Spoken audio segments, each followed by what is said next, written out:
water, but that's a whole nother story. Yeah. You know, actually, you look at the celebration we're doing Saturday commemorating the 50 years. We're lucky as a community because the first mayor of Payson and one of the first council people is still living, and so he's been involved in some of the storytelling and some of the other things. But Saturday is kind of a culmination, and it's a reward for people that live in Payson, and you know, starts out at 4 o'clock after the car show, which I'm excited about the car show. I'm excited about that every year. I like looking at those old cars. Oh yeah, it's fun. It is, and the Payson Car Club does a great job.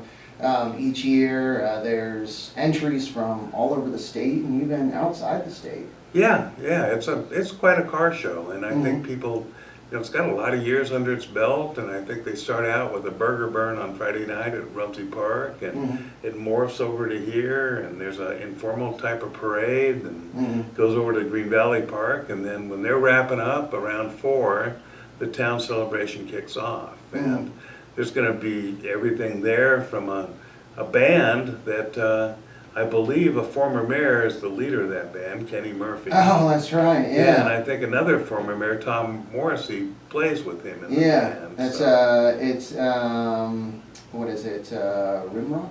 Yeah, something like that. Rimrock, yeah, I think. Yeah, because there's also another band, similar name, but I'm pretty sure it's Rimrock. Yeah, and So. you know, I'm not supposed to say this, but Kenny's willing to play all your favorite songs for free, so you don't have to leave him a tip or anything. But yeah, he knows about every song from that era, you know, known to man. So make sure to ask him for some real obscure tunes to play. Yep, and it is Rimrock. Okay. Yeah, Rimrock playing there. No, yeah, they do a great job. I was down at the Oxbow one night listening to them, and do a really good job. So that'll be fun. And then, boy, I think there's also, when it gets dark, fireworks. There's fireworks starting a little after dusk. It's going to be great. I think that'll be a fun part of it. There's Mugyon MHA Foundation sponsored an art show for all grades. They had 2 or 3 really good judges, and you also helped, didn't you? Yeah. Hey, no, I know, I did. Saturday, you know, such a, man, Saturday was a great day, so much going on, and, you know, events are such a big part of this community, and Saturday, it was a great example because I had Gone to the Dogs, an event in Rumsey Park, which was, wow, great event, very well attended. The Lions Club, Payson Lions Club, putting that on. There were disc dogs, fly ball dogs. There were canine demonstrations by the county. Search and rescue was there. There were a lot of different organizations represented there, giving out information, just, you know, being part of the event. There was a costume contest for dogs, best trick, you know, competition for dogs. So over there, you know, playing music and helping out, judging with that, and then the art contest, judging for that. There was a ribbon cutting this weekend. I mean, there's so much. There's just always something going on. Always something positive. Yeah. It's really, it's a positive town, and that's what Saturday is going to be about, between the car show and the town celebration, and there's going to be some food trucks there. Yeah. There's a children's area with a lot of unique new games and fun things to do that's sponsored by Mugyon Sporting Association. That's right. So there's a lot of people contributing to this and a lot of organizations involved in it. And so I think it's, you know, it's going to be worth your time to go to. You're going to be there, right? Oh yeah, yep. The calendar, yeah, that's this Saturday. Yeah, there's Highline Hold'em that's going on out there in Christopher Creek. There's the car show. There's a groundbreaking for the distillery on the reservation there out at the casino. Cool, that'll be fun too. So going to that, you said, the car show, the 50th celebration. Also, this isn't on anyone else's calendar, but my daughter's having a housewarming, event that evening. Well, that's probably the most important event of the whole weekend right there. So, yeah, it's, yeah, a lot going on, and it'll be a great time, but I'll definitely be out there. And I know should be a lot of people, and just want to thank MSA, for sponsoring and their donation, their contribution, for all those kids' activities. That'll be a lot of fun. Well, that's the type of stuff that MSA does, Land Sporting does. It's, as you know, half our money goes to youth activities and youth projects, and the other half goes to conservation and wildlife. So that's our sweet spot. And when Caitlin came to us and asked, it was, well, what are you going to have? And they're going to have a pitching machine that'll measure how fast you throw a baseball. Oh, and nice. there's, all kinds of wild and crazy games and such that Payson's never seen. Wow, that's cool. Now, go ahead. Yeah, I was going to say Parks and Rec, our Parks and Recreation Department, all of the staff there doing an amazing job with the events this year. Yeah, they're really they've really stepped it up, and it's been a lot of fun.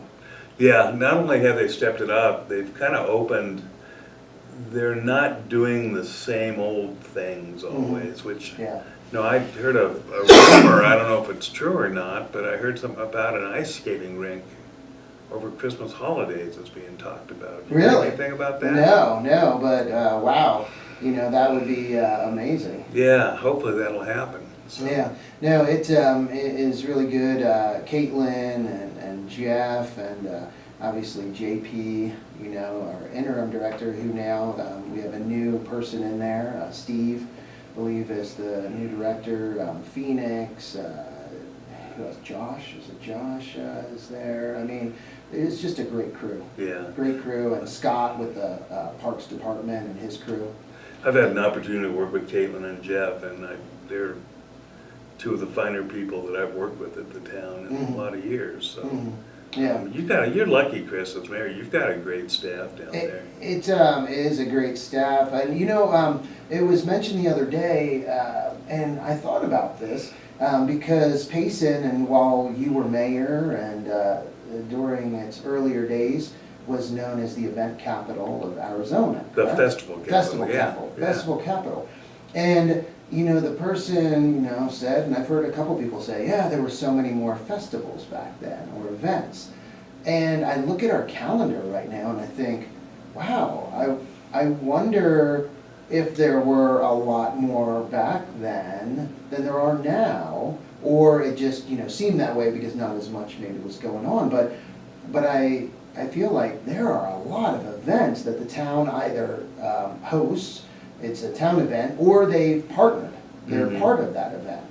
And what do you think? I mean, comparing it back to those times. Well, two things. First, I think it's really, really wonderful, and I think it's been a long time coming, and I give you a lot of credit for this and your council, that they're partnering with people, and they're taking advantage of other manpower that doesn't tie up town manpower as much. Secondarily, going back to the day, there were 4 or 5 fairly large festivals that were run by the Chamber of Commerce with the help of the town in a lot of times. But they were fundraisers. That's pretty much what funded the chamber. Gotcha. And there weren't as many small events or smaller festivals. So today I think the numbers are greater. Back then the size of the 4 or 5 events were larger. Gotcha. Interesting. And also it was fun last Monday talking with former mayors Cliff Potts and Kenny Evans, and Cliff sharing about the rodeo grounds. And I mean, you're very familiar with the rodeo grounds being in Rumsey Park. I was there. You were there, and he was giving a little history as far as the fire that kind of almost started, or a grill or barbecue or something that, kind of flamed up, and they got out of there, and the decision for it to be moved because of the risk of fire, and right in the middle of town in Rumsey Park.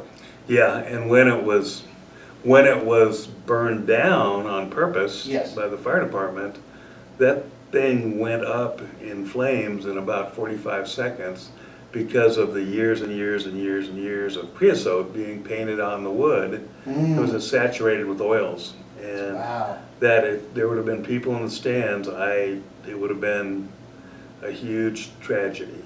Wow. But now I found something really interesting the Yeah. other day. Yeah. I was going through papers that they found at the Chamber of Commerce. And I found not only the original incorporation for the Chamber of Commerce papers from 1953, Wow. but I found a lease from Dale Rumsey and his brother to the Payson Chamber of Commerce for the rodeo grounds in Rumsey Park. Wow. And as I read the lease, it was for $1 and other good and valuable consideration. So originally, the chamber leased the old rodeo grounds at what was to become Rumsey Park after Ted Pettit got 5 acres donated or so. So it was started out as chamber property Wow. under this lease, and then it said in the lease that if the city ever incorporated, they had the option to take over the lease on the rodeo grounds. Wow.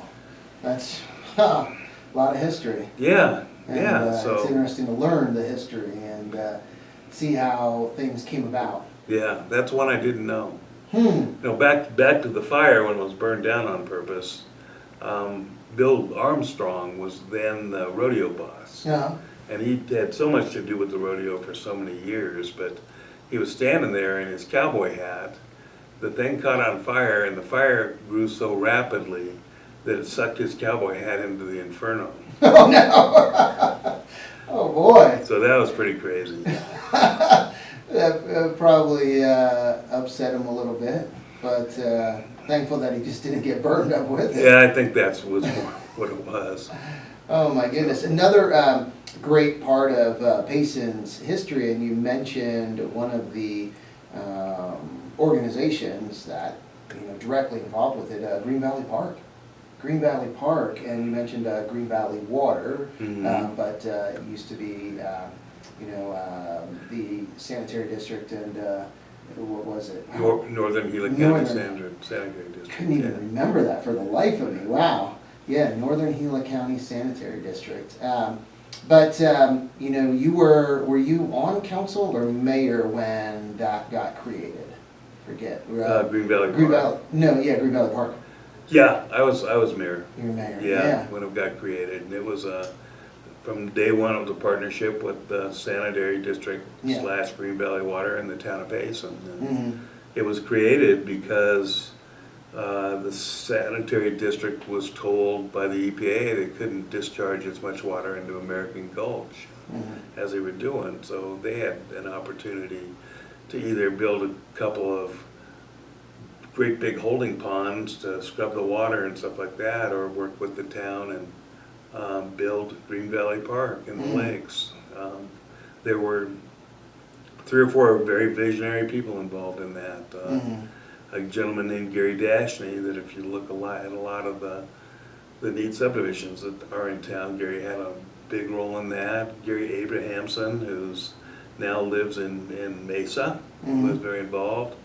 Buzz Walker was absolutely instrumental, and take a little credit myself. I was very much involved in the forefront of that, and the town manager at the time named Ken Buchanan. So, yeah, it was, every time I drive by it, I'm proud.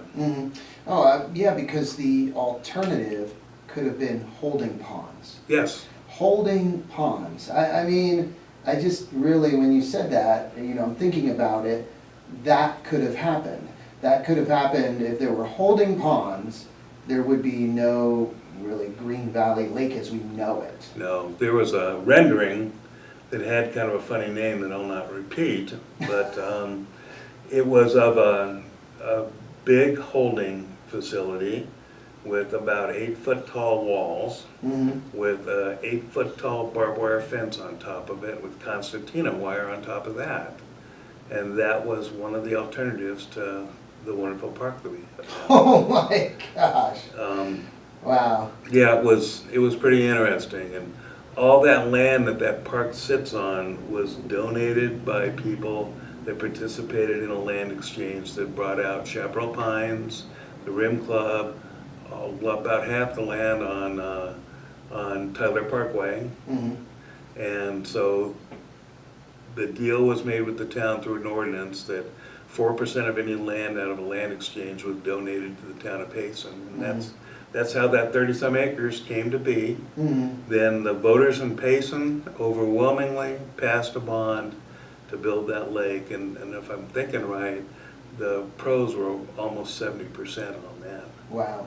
And the antis, you know, a lot of things, the faces and names changed, but things remained the same. Mhm. They were certain that it was gonna bankrupt the town, and there were groups that were telling everybody that thousands of children would drown in it. Mhm.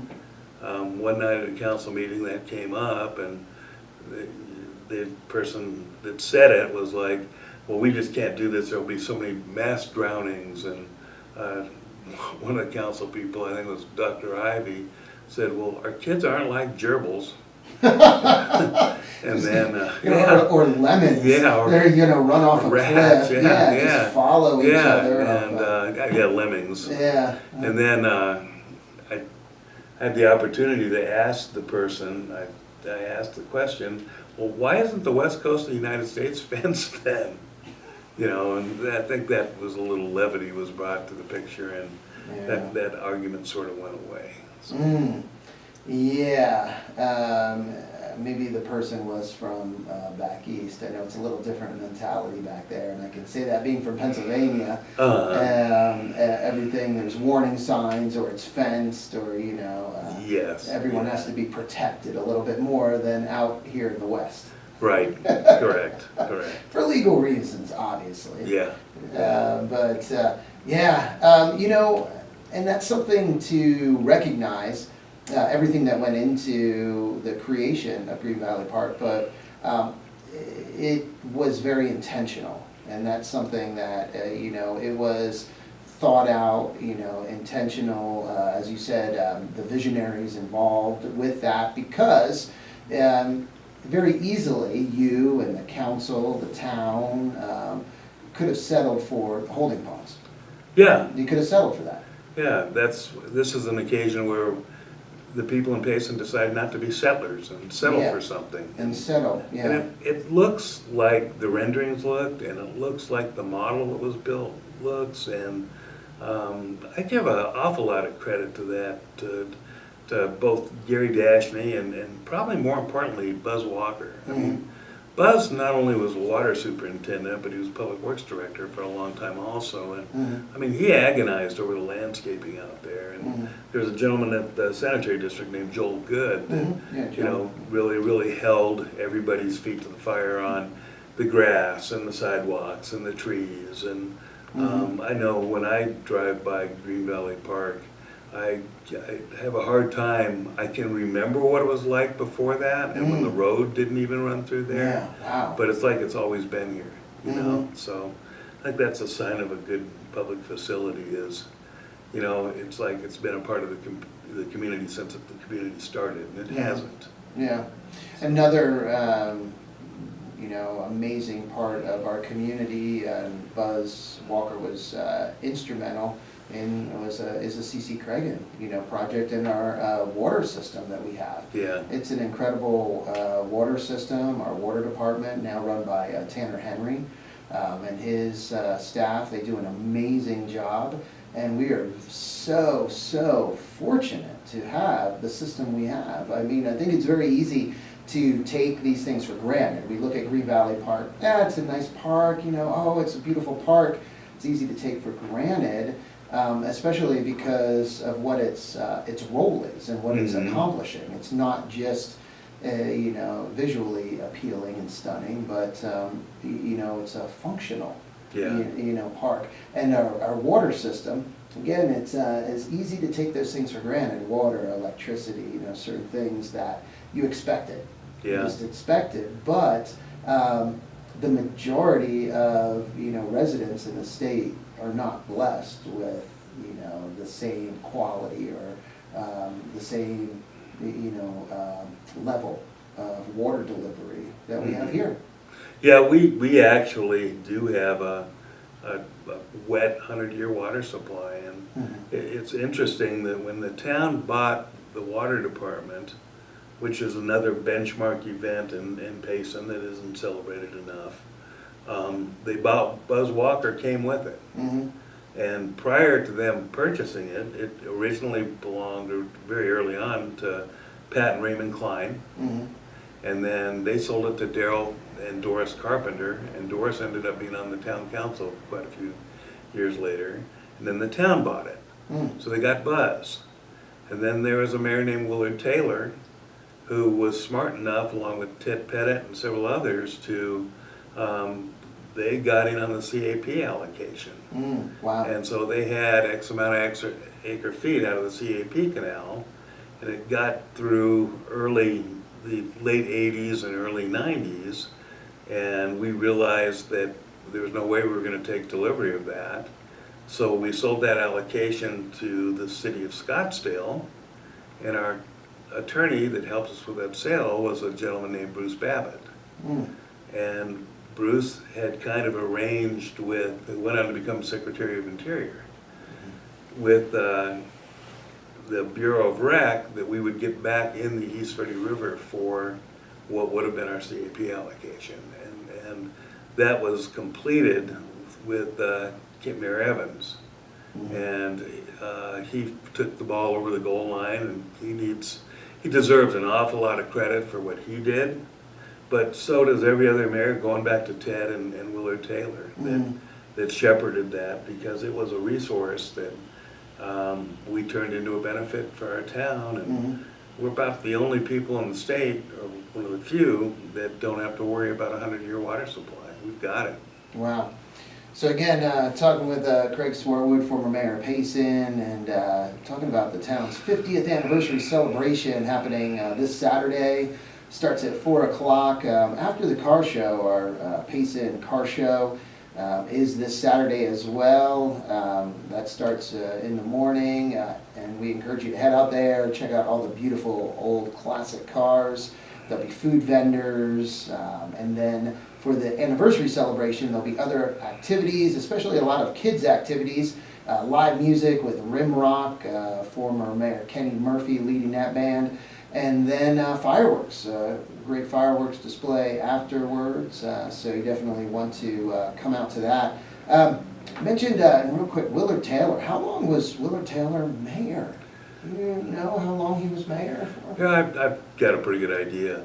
Back then, Chris, the town people did not elect the mayor. They elected the town council, and then the town council elected the mayor. Now, I suppose you guys could go back to that if you wanted to, but who would want to, really? Yeah. But he was mayor for probably, I'm going to say, 4 two-year terms. Okay. Then changed over to an election, and he was not elected when it was an election for the mayor, I don't believe. Gotcha. But he did, I don't know many people that remember this that are probably listening, but back in the day, Payson didn't have a lot of paved roads. Yeah. And between the sawmill, which was our biggest economic driver back then, and the dirt roads, we got popped by EPA for unhealthy air. Well, Mayor Taylor could squeeze the buffalo off of a nickel. I mean, I never met a guy that could make more with less. Well, he ran out and he got a grant, and we chip sealed. He chip sealed, and the town staff at that time, miles and miles, probably 15, 20 miles of road in Payson. Under the auspices, it was a dust palliative. Yeah. And all those roads were actually probably paved over the top of the chip seal. Yeah. But he I mean, he did some things that were pretty incredible with little to no money. Yeah. As did a lot of the mayors. Yeah, and that was, he also did the same thing, I heard recently, a story with the pool. Yes. Where there was a meeting or a town hall or something, and people, residents, demanding the pool, and then, the next council meeting a few days later or whatever, he was at that meeting, and he said, the residents want the pool, and we're gonna get the pool, and between, the first one, and the meeting and that one, he had gone and secured a grant, I guess, for the pool, or some money for the pool. Yes. So then he could confidently say, hey, this is happening, we're doing this. That's why it's called Taylor Pool. Yeah, so good. Or was called, it's gone now. Yeah, no, that's, yeah, oh wow, a lot of history. Again, Payson celebrating its 50th anniversary of incorporation this Saturday at Green Valley Park. Now, will there be, I heard, and I don't know if they'll be at the celebration, but there were some videos that were being done, little videos for podcasts or for social media. Yeah, I think there will be. There'll be some old elected officials commiserating about the good old days. Gotcha. And some funny stories that took place. So I think they'll be shown. I believe they're going to be shown at the celebration, but I think they'll probably also be all over on social media and stuff like that. So it's fun. We have so many new people here that I don't think realize, all the cool stuff that has come before them, and they know Payson, that's the way they see it today, and it was a lot different back in the day, but this is going to be kind of an old town celebration.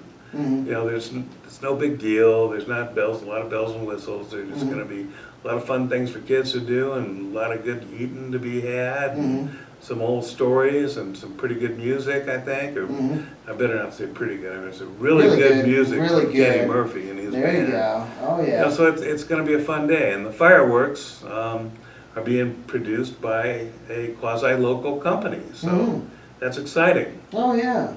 That is. That's is that Allie? That's Dallin Haas and his Dallin. brother. Oh my goodness, yeah. Yeah, so. Oh, that's really cool. Huh. And the fireworks are partially sponsored by MHA Foundation. Wow, that's great. Like you said, right now there are definitely a lot of examples of partnerships and collaborations going on. I feel more so than I've ever seen in town since I've been here. There is just a very, there's a strong feeling of cooperation right now, cooperation and working together, because there's a realization that that's how you get things done. If you're just trying to do it on your own, you can maybe do it, part way or do a little bit, but it's so much, easier and better for the community, and you can do a project to a greater extent when you're working with someone. Yeah, it's you're so well said, Chris, and that's why you're mayor. But that being said, look at just exactly the Lions Club sponsored the event at Rumsey Park. Yeah. The Kiwanis sponsor the rodeo parade. I mean, you go down the list of all these nonprofit organizations and all these benevolent societies and different groups that do so many wonderful things here that I think we've got the ball rolling, and keep it going, and let's get some stuff done. Let's make some memories. You can come back in 20 years from now and talk about things that were the happening. good old days when you did it. Yeah, there you go. And that's funny because just got a text message from Doreen Prime, the current president of the Lions. Her and Chris Gerard, former president of Lions, and everyone involved with the Lions Club just did an amazing job with that event. It's a lot of work to put on events, and unless you've been involved with a group or an organization and have done that, sometimes you think, you just show up and have a great time and go home.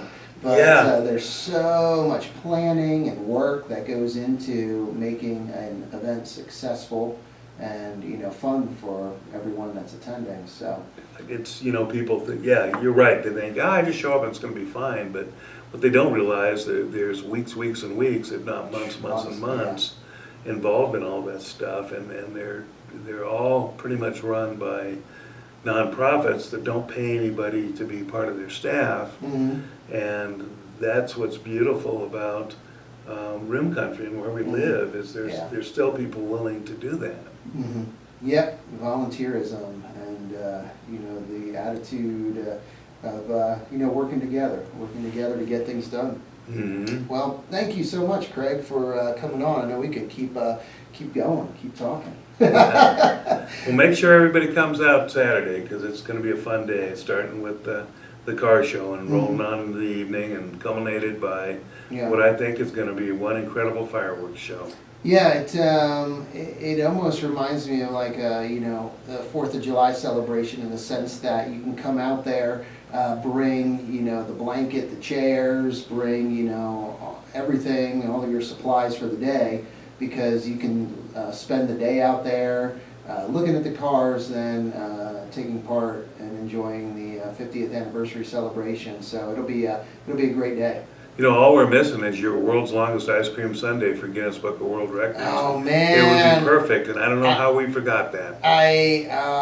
It's still in the back of my mind. I think maybe a couple years ago I finally gave up that domain, because I had worldslongestsunday.com. Because that was a dream when we had Scoops. It was a dream right down Main Street. I was like, but then. Man, I think it was in Japan. They got crazy over there, and they went. It was over a mile. I think if you look it up now, the world's longest ice cream sundae, it's over a mile. And I thought, wow, we could do the miler right up here in Payson, on Main Street. And then some yahoos in Japan, or it kept going back and forth between the U.S. and Japan, just getting longer and longer until it got ridiculous. And I was like, okay. Well, pick up the world's tallest ice cream sundae. No, oh my gosh, no, the tallest. Yeah, it's crazy what they have. And kind of what got me started a little bit is I have friends that are in Maine, and what is the name of the town they're in? A little like a ski town, kind of resort town in Maine. And they held the world record for the world's tallest snowman. They named it Angus, and they named it after their governor. Okay. And they had the world record for a while, and then it was Japan again. I don't know, very competitive with Japan, I guess, with Guinness World Records. But they took the record from them, and then they got it back. And I don't know where it's at now, but I thought, that'd be cool. And they had a camera on him. They had like a live webcam that was on Angus, and he didn't fully melt until like into July. Wow. Because I forget how many, it was over 100 feet tall, this giant snowman. They had tractor tires as like as buttons, his base? as Wow. buttons. Oh my gosh. Yeah, literally trees, like pine trees as his arms. Wow. I mean, it was crazy. So anyway, maybe, I don't know, it's still kind of a dream of mine to get into the Guinness Book of World Records for something. I'm not going to do it on skill or athleticism, so I need to do it. Well, I'll be working on what you could do, and maybe that would be a great contest for somebody. How can we get Mayor Higgins in the Guinness Book of World Records? That's funny. Oh, man. Hey. Thanks, Craig, for coming on this morning, and thanks for all you're doing, with organizing this event, all you've done. Thank you for that. Well, thank you for what you do. Hey, you're very, very welcome. Time to get back to the music now. I'm all discombobulated here. It got me talking about Guinness World Records, and I lose my train of thought and what I have to be doing here to get us back on the radio, get us back to the music going here. But again, this Saturday, car show, and then 50th anniversary celebration, Green Valley Park. Hope to see you all out there. So it is time to get back to the music here on KRIM. But first, let's get a quick update from the National Weather Service. That's funny. That was fun. All right, see you later, guys.